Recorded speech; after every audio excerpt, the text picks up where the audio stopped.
Hoje eu não vou me deter tanto no Evangelho, eu vou me deter um pouco mais na primeira leitura, no livro da sabedoria. Mas apenas uma introdução para nós entendermos o que Jesus está dizendo.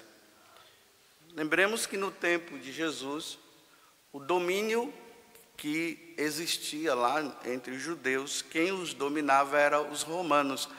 Os romanos, eles tinham essa concepção do servo. Às vezes a gente fala empregado, mas a palavra certa não seria empregado, né? Seria servo. O servo, o escravo. O servo ou o escravo, diante do seu senhor, ele não tinha direito nenhum. Ele trabalhava e ele não tinha direito a nada. Por isso que Jesus está dizendo, né? Qual é o servo que depois que ele vai lá, faz as coisas, quando ele chega em casa, né, no final da tarde, ele vai sentar à mesa com o dono da casa. Não, ele vai servir. Essa era a concepção do escravo. Então, quando o escravo, ele fazia qualquer coisa, qualquer ato de bondade, ele não poderia de maneira nenhuma se achar o cara. Ele tinha sempre que dizer, sou meramente um escravo. Eu fiz o que eu tinha que fazer. É isso que Jesus está dizendo com essa parábola. E, na verdade, é assim que nós devemos ser diante de Deus. Quem somos nós diante de Deus? Nós não somos nada. Deus, ele nos eleva, até como filhos. E adotivo, porque o filho mesmo só Jesus. Nós somos filhos adotivos por causa da morte de Jesus na cruz. Mas nós diante de Deus, o que é que nós temos? O que é que nós poderíamos dizer assim, eu fiz por mim mesmo? Nada. A vida que nós temos foi Deus que nos deu. Vou falar assim brincando, né? Se eu levasse um bolo para Deus, quem foi que criou tudo isso para fazer o bolo? Foi Deus. Então não temos nada. Nós somos realmente nada. Não nos julguemos melhores em nada. Nós não somos nada. Porque às vezes as pessoas ficam aí se exibindo, né? Se achando tal, né? Nada. Do pó viemos, ao pó retornaremos. São Paulo escrevendo a Timóteo, ele diz que nu nós viemos e nu nós voltaremos. Assim somos nós diante de Deus. Só temos que acreditar inteiramente na sua misericórdia. Mas como eu disse, vamos ao livro da sabedoria, porque aqui tem umas respostas que às vezes nós nos fazemos, tem a resposta de perguntas que às vezes nós fazemos e a gente fica às vezes colocando a culpa até em Deus. Aqui ele está falando sobre a morte. A primeira coisa que no livro da sabedoria está dizendo é o seguinte: nós fomos criados para a imortalidade. Nós não fomos criados para morrer. Hoje nós nos deparamos com esta situação.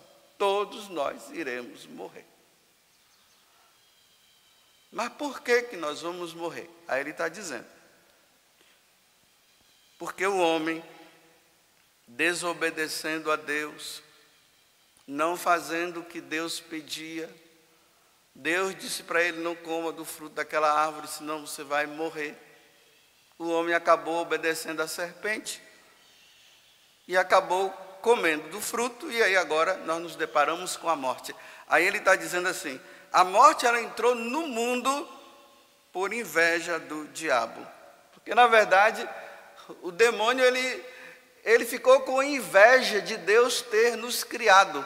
E por isso o demônio ofereceu a morte e nós aceitamos a morte. Então a morte entrou no mundo por inveja do demônio.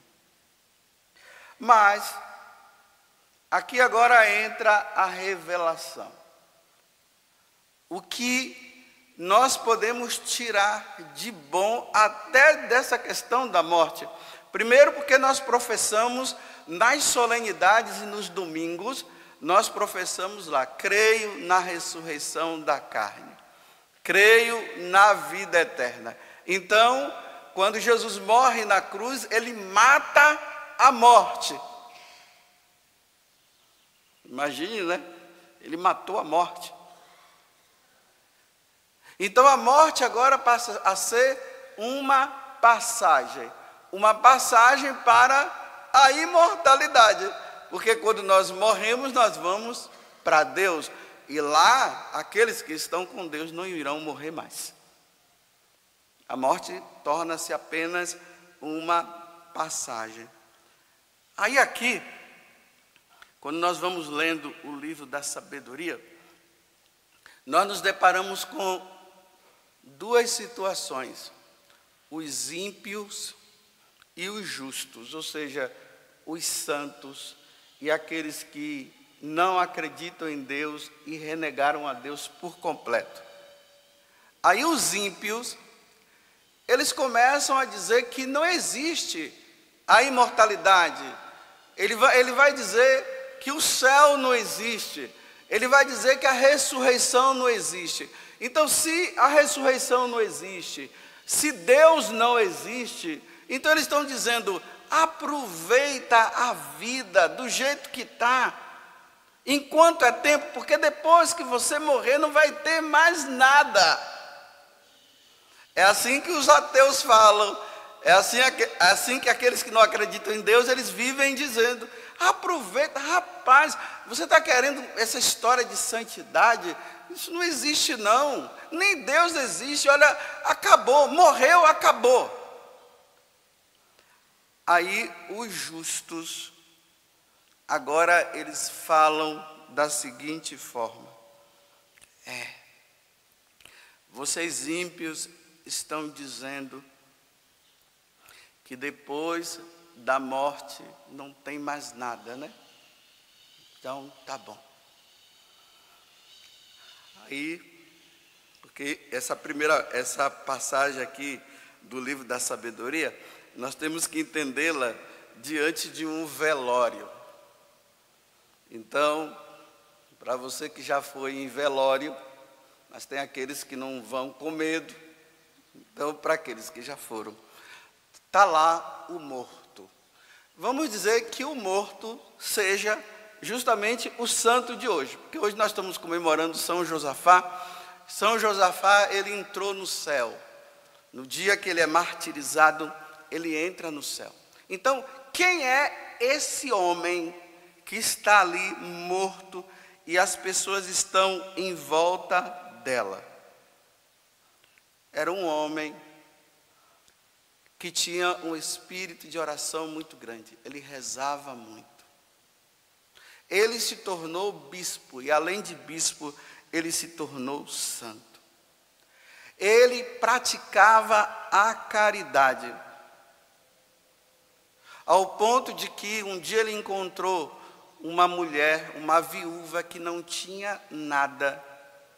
E como ele também não tinha assim nenhum dinheiro na mão, ele pegou o palho que o bispo usa e penhorou, pegou o dinheiro e deu para aquela mulher. Olha a caridade desse homem. Ele pegou aquilo que é próprio das vestes litúrgicas, pegou, vendeu de um bispo e deu o dinheiro para aquela mulher, exercendo a caridade de forma extraordinária. Como eu falei no início da missa, a igreja estava dividida. Ele converteu muitos cismáticos que voltaram para a igreja, e ele foi fiel ao Papa até a morte. Por causa disso, os cismáticos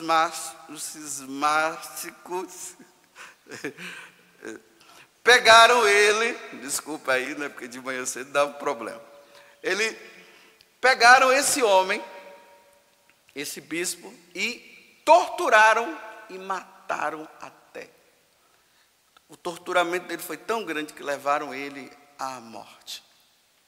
Ele, percebendo que as pessoas iriam matá-lo, ele já preveniu o povo dizendo: eu vou ser morto. Mas ele foi fiel até a morte. Esse é o cara que está ali, morto. Agora veja o que é que o livro da sabedoria diz. A vida dos justos. a vida daquele homem que morreu santamente, porque é isso que nós devemos fazer quando nós estamos ali no velório. A gente olha para aquele morto que está lá. E nós temos que primeiro pensar como é que foi a vida dele. Por isso que eu dei uma retrospectiva para falar para vocês quem foi esse homem. Não foi uma pessoa que morreu assim, não foi qualquer um. Foi um homem que morreu santamente. Então, ele é justo. Essa palavra justo, ela é substituída pela palavra santo. Então, a vida dos santos, a vida daqueles que morreram na graça de Deus, sem pecado mortal, lutando, amando a Deus sobre todas as coisas e sendo fiel à igreja, a vida dele está nas mãos de Deus. E olha o que é que o livro da sabedoria completa dizendo: e nenhum tormento os atingirá. Nenhum tormento. O que é o tormento? O inferno. Bem, o ímpio não acredita no céu, não acredita no inferno. Não existe isso para ele. E muito menos o purgatório. E aqui eu não quero entrar no detalhe do purgatório. Eu quero apenas colocar: o nosso destino depois da morte é ou céu ou inferno. Então, como para o ímpio não existe isso, então ele está dizendo: para quê? Foi torturado, foi morto desse jeito, para quê? Defendeu a igreja, fez um monte de coisa e acabou a vida dele. O justo olha e diz assim: não, ele passou dessa vida e foi para o céu, ele está diante de Deus e nenhum tormento vai atingi-lo. Olha, aos olhos dos insensatos, daqueles que não acreditam em Deus, ele está dizendo assim: parece ter morrido. Sua saída do mundo foi considerada uma desgraça. Olha como é que esse homem morreu, torturado. Que desgraça, a pena desse homem, morreu desse jeito. Foi uma destruição. Aí os justos dizem: não, ele morreu desse jeito, mas agora ele está em paz. Agora sim, ele encontrou a verdadeira paz. Agora sim, ele está com Deus. É lá que ele está. Sim, ele passou pelos tormentos? Sim, ele passou. Os sofrimentos foram rápidos. Mas agora, acabou tudo. Não sofrerá mais. Está agora diante de Deus. Aos olhos dos homens parece ter sido castigado, mas sua esperança é cheia de mortalidade. Tanto tendo sofrido leves correções, será acumulado de bens, porque Deus o aprova. Ou seja, Josafá, você foi aprovado. Você morreu me servindo. Você foi aprovado. Agora você está comigo. E você vai brilhar. Agora você vai brilhar na eternidade. Diante de mim. Nenhum tormento vai te atingir. É assim que é a morte do justo, porque é a passagem para a eternidade. E é assim que nós devemos refletir quando nós estamos diante num velório. Agora veja, vamos supor que do lado do velório tenha um outro, né? Aqui estava Josafá, um homem que morreu santamente. Do outro lado está outro também. Tem até um padre rezando lá também, fazendo as exéquias. Do lado de cá também tem um outro padre fazendo as exéquias. Só que o outro morreu também. Não professava fé em Deus, nem na igreja. Morreu no pecado mortal. Ele não queria saber de Deus de maneira nenhuma. Vivia uma vida depravada, uma vida errada. Eu sei que as pessoas ficam dizendo que a gente não deve julgar, mas eu estou falando aqui que é uma reflexão que nós devemos fazer. O outro morreu desse jeito. Então, olha só. O de cá morreu santamente. O outro morreu desse jeito também que eu acabei de falar. Todos os dois estão no céu agora?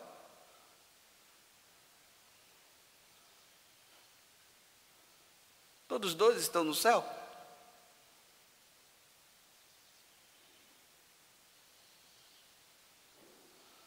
Mas como eu digo para vocês, eu não prego para os mortos, porque a gente não prega para os mortos, a gente prega para os vivos. Se a vida dos justos está nas mãos de Deus, ou seja, a vida dos santos estão na mão de Deus, meus irmãos, eu digo agora para vocês, que vida tu levas? Qual é a tua vida?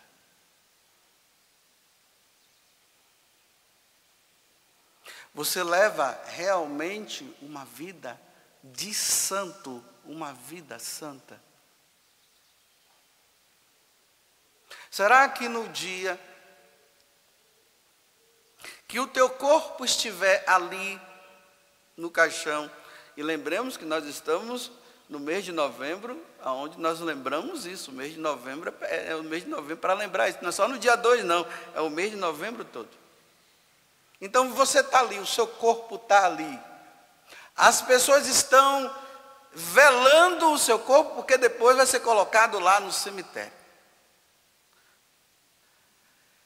O que as pessoas pensam e dizem de você é real ou não?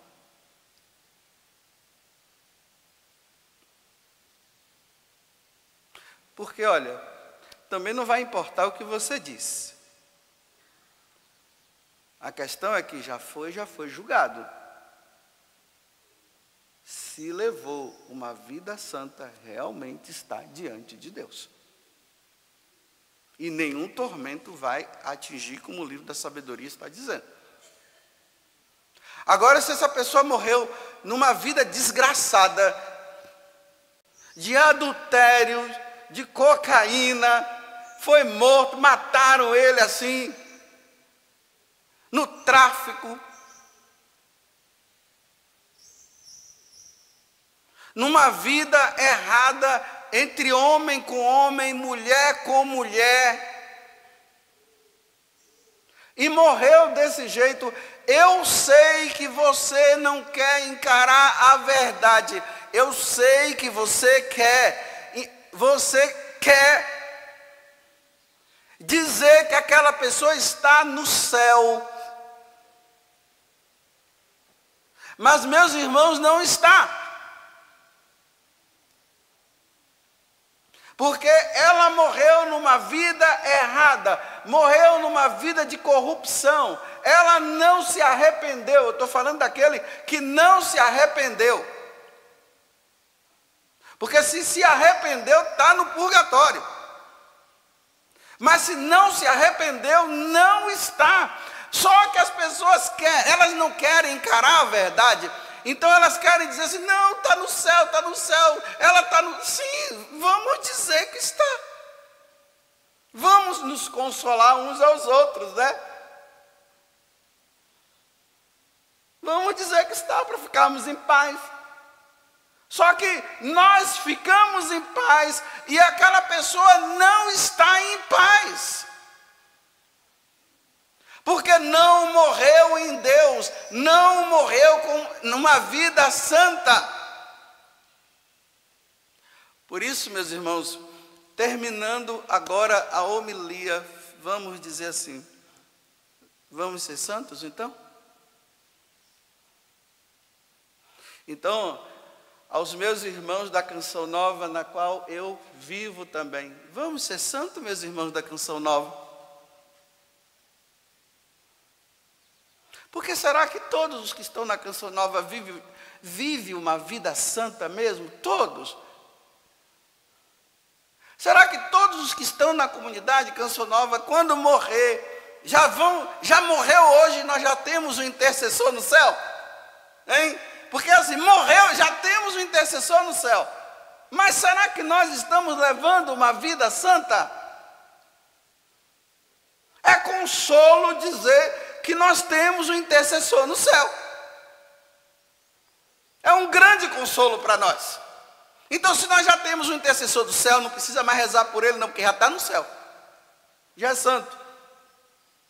Mas levou uma vida santa mesmo?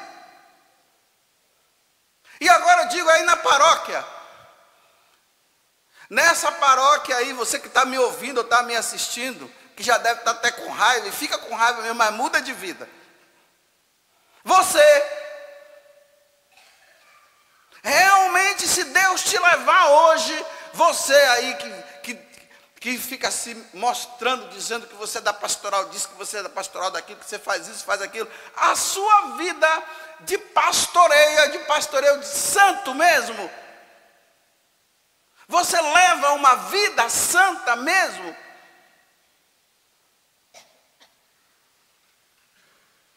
Porque eu sei, é bonito quando você faz até as exéquias dizendo, aí todo mundo reza, aquela homilia bonita, olha, esse homem era uma pessoa muito santa, aí quem conhecia está ali dizendo, não é bem assim não, mas eu não posso ficar pensando assim, porque senão eu estou julgando, a gente fica assim, nos enganando a nós mesmos. Mas não levou uma vida santa. Bem, eu espero que no dia que eu morrer e eu estiver ali com muita ou pouca gente, eu estou pouco me lixando com pouco e muito, ou talvez sozinho, né? Eu já fui no velório que quando eu cheguei lá só tinha uma pessoa tomando conta, só uma. Aí eu estou lá. Aí vamos dizer, né, está todo mundo, os irmãos de comunidade, tudo lá. Diga uma qualidade do padre José Augusto. Vamos louvar a Deus pela vida do padre José Augusto. Porque ele foi um homem... Aí começa as mentiras, porque todo mundo me conhece e sabe que eu não sou isso. Aí começa a mentira. E agora nós temos um intercessor no céu. Será? Será que é verdade? Não, porque ele fazia homilias bonitas, o pessoal gostava. Tinha os que não gostavam também. Tinha os que gostavam e os que não gostavam. E aí? Agora vocês estão dizendo que o padre José Augusto, que está ali morto, está no céu só por causa de pregação? E a vida dele, como é que foi? Aí lá no cemitério tem um lugar lá da Canção Nova, né? Aí tem uma plaquinha escrita assim, olha, o meu lugar é o céu. Essa palavra, o meu lugar é o céu, é de um livro que eu escrevi há muitos anos atrás. O meu lugar é o céu. Aí colocaram lá essa palavra lá. Aí está lá, né? O meu lugar é o céu. Será? Eu levei uma vida de santo ou de ímpio, porque eu posso estar na Canção Nova levando uma vida de ímpio. Mas quando eu me apresento como santo. Mas quando eu saio do teatro, do palco, do púlpito, eu levo uma vida de ímpio.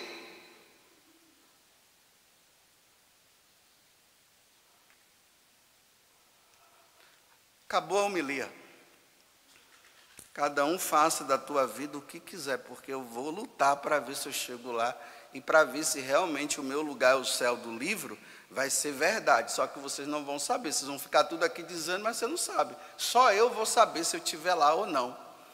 Ou se não, queimando no inferno, porque me apresentava bonitinho para os outros, mas levava uma vida errada e não mudei de vida. Tudo da Canção Nova em um só lugar. Canção Nova Play.